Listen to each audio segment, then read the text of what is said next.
Hello दोस्तों, कैसे हैं आप सभी लोग? उम्मीद करते हैं कि बहुत ही अच्छे होंगे गाइस। तो सबसे पहले आज हम जानेंगे क्लास 12th के मोस्ट इम्पोर्टेंट डेरिवेशन के बारे में, जिसका नाम है गाइस कूलाम का नियम। ठीक, ध्यान से समझिएगा कूलाम का नियम क्या होता है। तो गाइस सबसे पहले यहाँ पे हम लोग ध्यान से लेके ऑलरेडी पहले से हमने लिख के रखा है ताकि वीडियो थोड़ा शॉर्ट हो।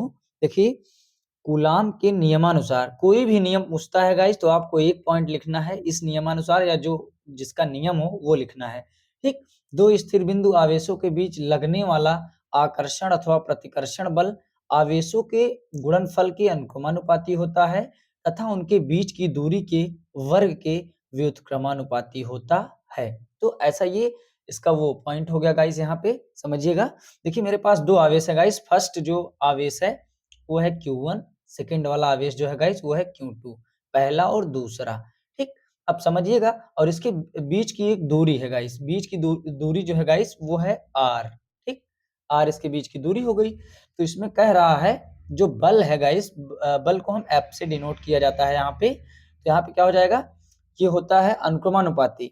अनुक्रमानुपाती होगा ये फर्स्ट वाले के और सेकंड वाले के, Q1 इंटू Q2। इसको हम लोग बना लेंगे गाइस फर्स्ट समीकरण, यानी कि पहला इक्वेशन बना लेंगे। अब दूसरी इक्वेशन पे चलते हैं हम। तथा उनके बीच की दूरी के वर्ग के व्युत्क्रमानुपाती होता है। अब समझिएगा, F जो होता है ये व्युत्क्रमानुपाती होगा किसके, उनके बीच की दूरी के वर्ग के, वर्ग मीन्स स्क्वायर होता है।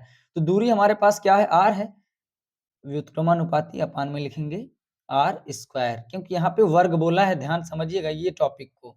ठीक, हमारा यही जैसे यहाँ पे बोला था ना, प्रतिकर्षण बल आवेशों के गुणनफल के, आवेश मेरे पास Q1 था Q2, पहला वाला मैंने ऐसे बना दिया, ये इक्वेशन आपका सेकेंड हो गया यहाँ पे। अब समझिएगा यहाँ पे समीकरण 1 और 2 से अब हम क्या करेंगे, दोनों को मैच कर देंगे गाइस। समीकरण 1 व 2 से। ठीक, अब दोनों को मैच कर देना है, यहाँ पे ध्यान से समझिएगा।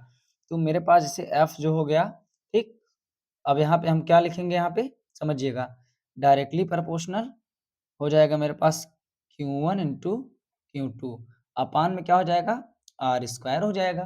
ठीक, अब यहाँ पे देखिए, अब क्या कर सकते हैं गाइस हम, अब यहाँ पे अगर हम देखेंगे थोड़ा सा इसको ऊपर कर लेंगे, तो यहाँ पे मेरे पास हो जाएगा डायरेक्टली F, अगर इसको हम प्रोपोर्शनल साइन को हटाते हैं गाइस, तो यहाँ पे हमारे पास एक नियतांक आता है, कोई भी लिख सकते हैं, मान लो हम k लिख देते हैं। ठीक, यहाँ पे k बराबर ये हमारा एक नियतांक है, इसी को हम कांस्टेंट भी बोलते हैं, समझिएगा ध्यान से। ठीक, ये हमारा नियतांक हो गया। अब यहाँ पे देखेंगे, यहाँ पे इसके स्थान पे हम क्या लिख सकते हैं, k लिख सकते हैं बराबर k, और यहाँ पे हो जाएगा Q1 Q2, ये इंटू में है अपान में R स्क्वायर। ठीक, ये हो गया।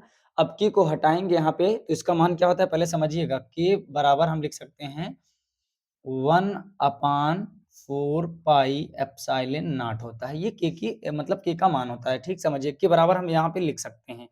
अब यहाँ पे अगर हम समझेगा इस, तो मेरे पास हो जाएगा completely F is equal to 1 upon 4 pi epsilon, epsilon naught है ये, एप्सिलॉन नॉट किसके हो जाएगा, Q1 Q2 अपान R स्क्वायर के।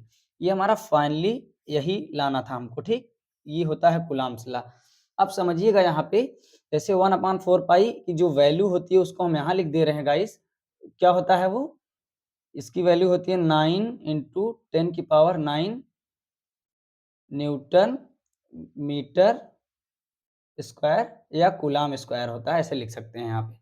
अब अगर बात करें एप्सिलॉन नॉट क्या है, एप्सिलॉन नॉट जो है वो निर्वात की वैद्युतशीलता है, निर्वात की वैद्युतशीलता,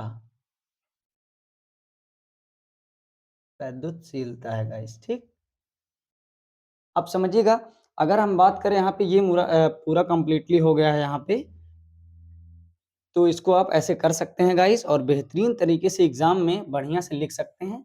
देखिए मैंने पूरा अच्छे से समझा दिया कूलाम का नियम क्या होता है, पहले इसको ऐसे कर दिया, उसके बाद पूरा एकदम बेहतरीन तरीके से गाइस अच्छे से आप करके एग्जाम में एकदम बेहतरीन नंबर ला सकते हैं गाइस।